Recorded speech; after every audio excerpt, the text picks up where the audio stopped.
After every single game, WNBA players, fans, coaches are all complaining about the referees, and they have shown that they're not going to change anything because the referees continue to be horrible. The FBI starts sniffing around, starts digging around, starts flipping through pages, looking into the WNBA, whether it's the officiating, whether it's the players. The WNBA just broke something.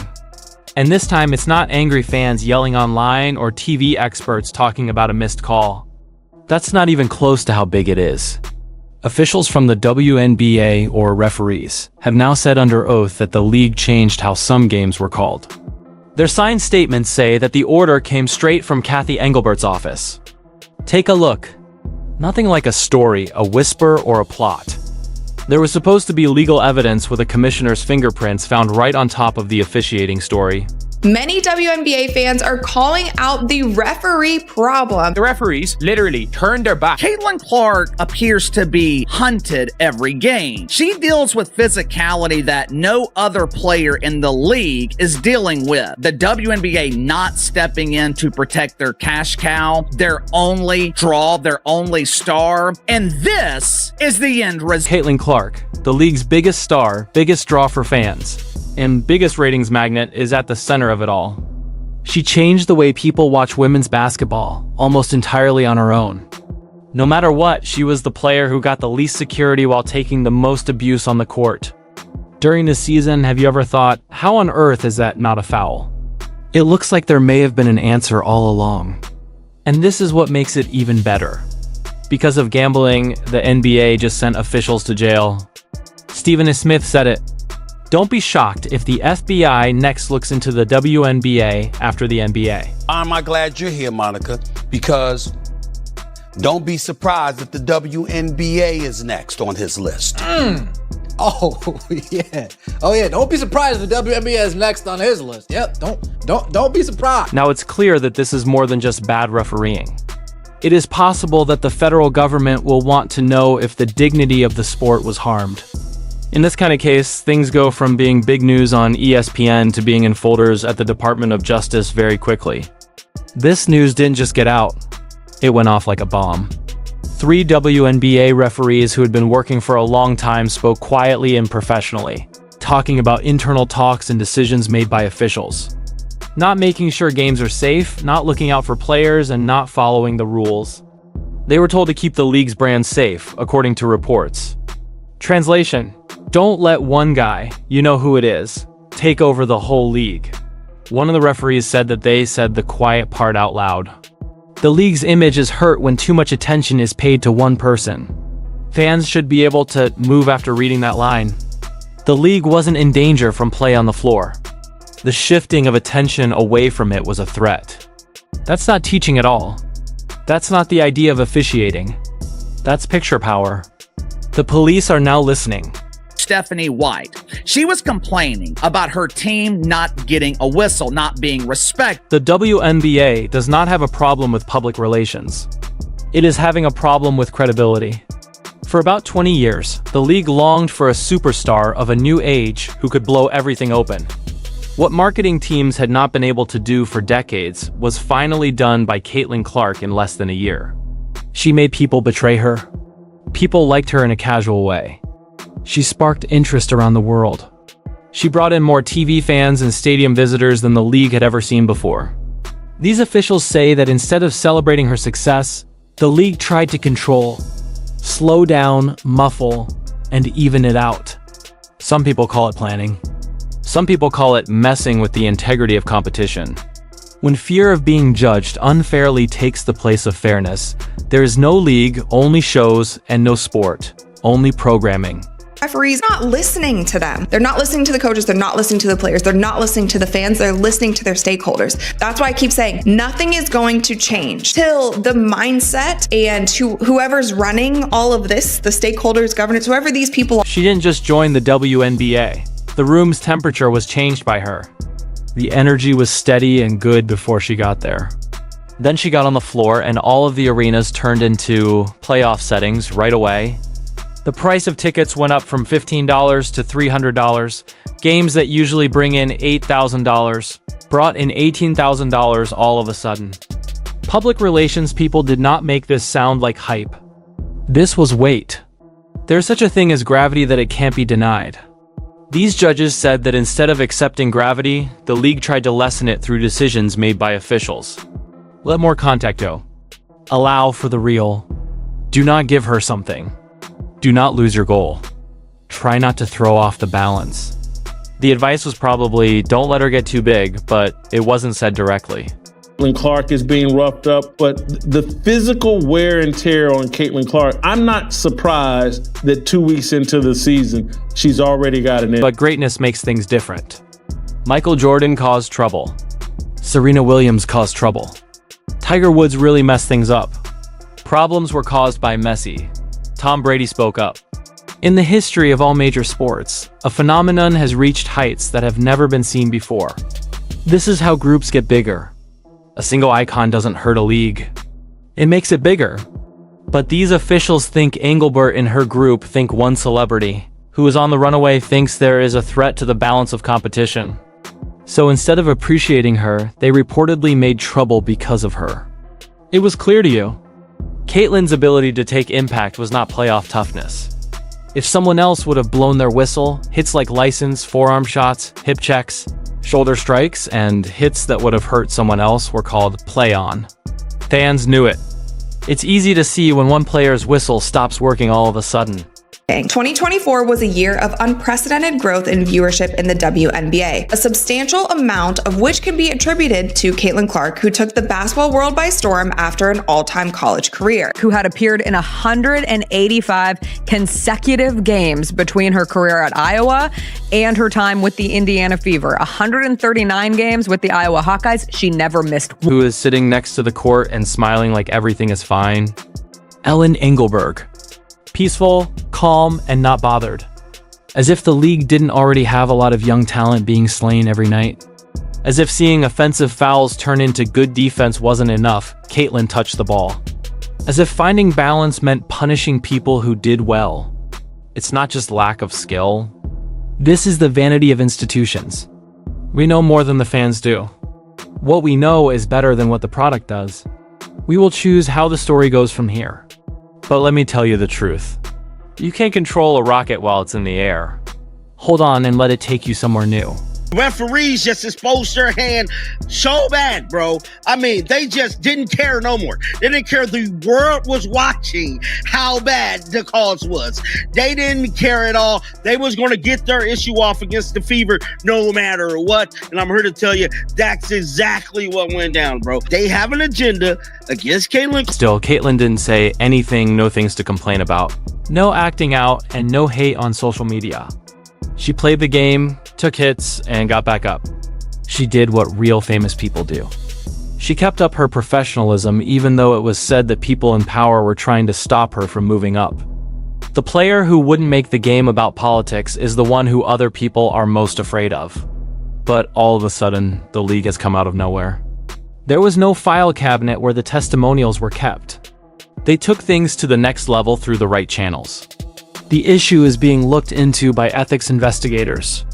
The kinds of questions that are being asked should only be asked under oath, not at press interviews. Professionals are now wondering if the rules for the game were changed to trick the competition. If certain players were singled out, and if the leaders tried to control the outcome instead of letting the game happen naturally. In no way is that criticism.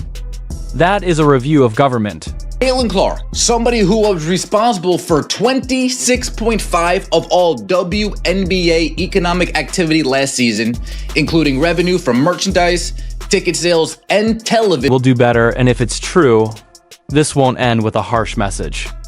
At the end, everyone has left. It ends with changes to policies. At the end, a neutral referee watches over everything. At the end, a commissioner's reputation falls apart because of their own fears.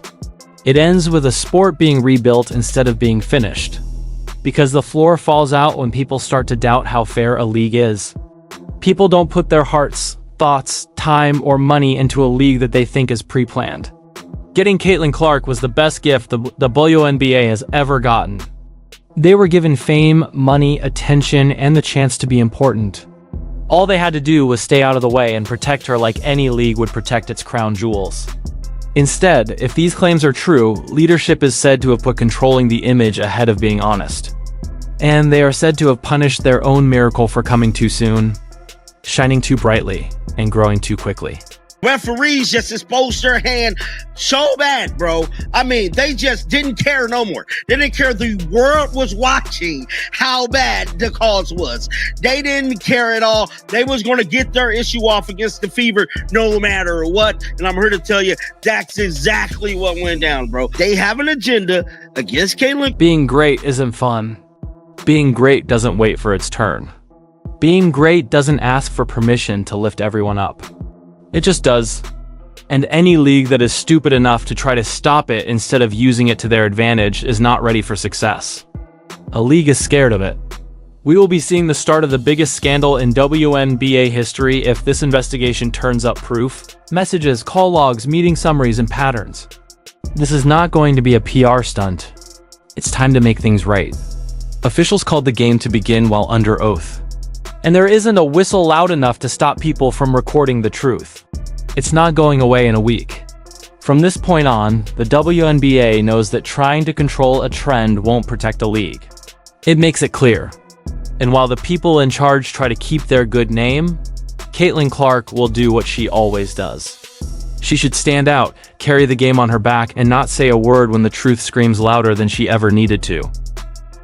It's the Caitlin Clark disrespect. And what I mean by that is you've got somebody who is obviously the most popular player in basketball. You got somebody that I would argue maybe a top 5 most popular athlete in the United States of America. All right. You got this athlete in a league that nobody's been watching, never turned a profit, and your system is broken against that. It couldn't happen at a more dangerous time.